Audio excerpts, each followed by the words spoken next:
Welcome to Proclaim, a presentation of the Catholic Diocese of Alexandria. Join us as we journey together through the Scriptures revealed to us by God.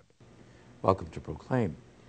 As we now enter the story in chapter 8 of John's Gospel, the beginning of this chapter, the first several verses, the first 11 in fact, are of some concern to scholars for several reasons. This particular passage of the woman taken in adultery and brought to Jesus is not contained in at least a number of significant early manuscripts.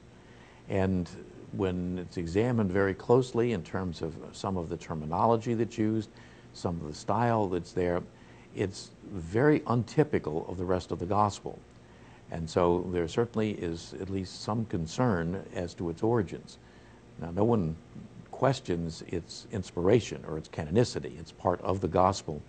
But whether or not it might have been a separate tradition that the author simply inserted in order to bring out a different dimension, and therefore stylistically, linguistically, and even the content and the attitudes are somewhat more like you would find in the Gospel of Luke.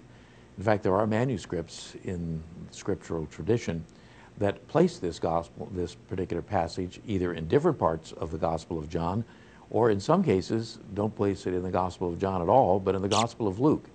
And so clearly, even from ancient times, the difference between this one passage and all of the context in which it's found was appreciated as being somewhat different and addressed as such. This program was brought to you by the Knights of Columbus Councils.